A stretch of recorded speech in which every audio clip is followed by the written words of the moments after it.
Hello friends, welcome back to my YouTube channel. आज मैं आप लोगों के सामने एक छोटा सा वीडियो लेके आऊँ। मेरे काफ़ी सारे 12th स्टैंडर्ड के स्टूडेंट हैं और वो मुझे बेसिकली पूछते हैं कि सर सदर्न ब्लोटिंग अगर डीएनए के लिए है तो हमने काफ़ी सारे नाम सुन के रखे कि वेस्टर्न ब्लोटिंग क्या होती है या तो नॉर्दर्न ब्लोटिंग क्या होती है और ईस्टर्न ब्लोटिंग भी है। तो ये सब चीज़ें अलग अलग नाम, ऐसे डायरेक्शन के नाम क्यों दिए गए हुए हैं। तो आज ये वीडियो, छोटा सा वीडियो आप सभी स्टूडेंट के लिए कि इन चारों टेक्निक्स में डिफरेंस क्या होते हैं और ये किस चीज़ को डिटेक्ट करने के लिए, कौन से बायोलॉजिकल सैंपल को डिटेक्ट करने के लिए होते हैं और इनके नाम ऐसे क्यों रखे गए हैं। तो आइए चलिए देखते हैं what are the blotting techniques.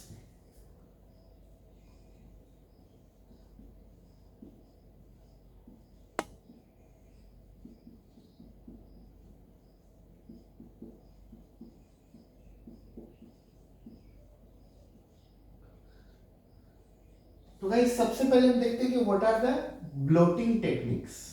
So blotting techniques क्या होते हैं? ब्लोटिंग टेक्निक्स ऐसे टेक्निक्स होते हैं जिसके थ्रू हम बायोलॉजिकल सैंपल्स को फाइंड आउट कर सकते हैं, जिसके थ्रू हम बायोलॉजिकल सैंपल्स को डिटेक्ट कर सकते हैं। अब ये बायोलॉजिकल सैंपल कौन से हो सकते हैं? तो ये बायोलॉजिकल सैंपल एक तो डीएनए हो सकता है, या तो आरएनए हो सकता है, या तो कोई स्पेसिफिक प्रोटीन हो सकता है, या तो कार्बोहाइड्रेट हो सकता है।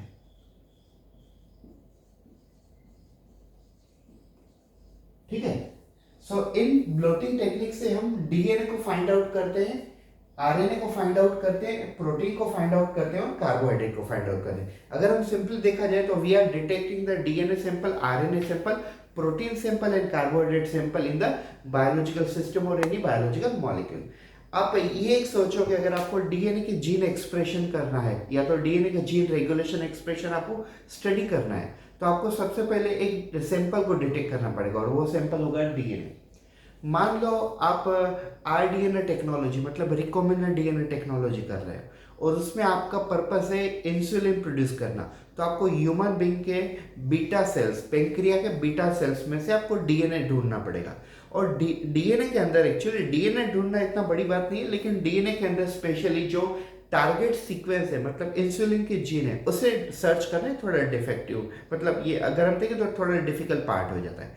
तो उस डिफिकल्ट पार्ट क्यों हो जाता है? क्योंकि उसके लिए हमें ब्लोटिंग टेक्निक्स को परफॉर्म करना पड़ता है। ब्लोटिंग टेक्निक्स बहुत सारी होती हैं, जैसे एक ब्लोटिंग टेक्निक्स होती है जिसे हम कहते हैं southern blotting. Yes, it's a southern blotting. अब सदर्न ब्लोटिंग क्यों करते हैं तो आप समझ लीजिए, सदर्न ब्लोटिंग करते हैं हम डीएनए को आइसोलेट करने के लिए। सदर्न ब्लोटिंग किसने इंट्रोड्यूस की थी? So southern blotting was first time introduced by the scientist called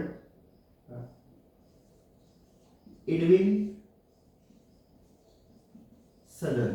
आप इसे साउदर्न भी बोल सकते हो, मतलब प्रोनाउंसिएशन जस्ट उसका सदर्न होता है।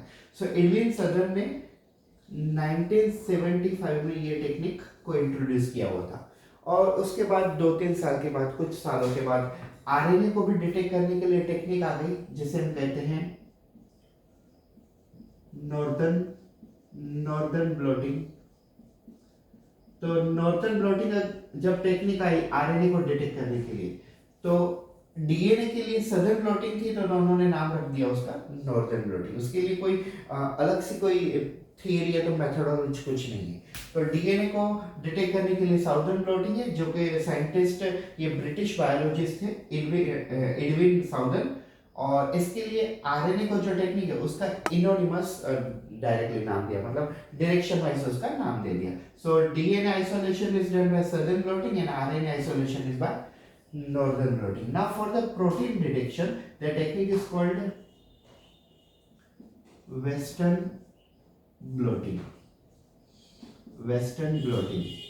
And for the carbohydrate detection, there is a eastern blotting. Actually eastern blotting 2-3 purpose के लिए होती है। Eastern blotting is also done for the post translation modification, मतलब इन केस अगर हमें पोस्ट ट्रांसलेशन करने के बाद उस प्रोटीन के ऊपर कार्बोहाइड्रेट ऐड करना है, या तो लिपिड ऐड करना है, या तो फॉस्फेट ऐड करना है, या तो प्रोटीन के ऊपर प्रोटीन ऐड करना है, तो उन चीज़ों को डिटेक्ट करने के लिए इस पर ब्लोटिंग करते हैं, और लेकिन ये स्पेशली कार्बोहाइड्रेट के लिए करते हैं। तो गाइस ये थे हमारे ब्लोटिंग टेक्निक्स।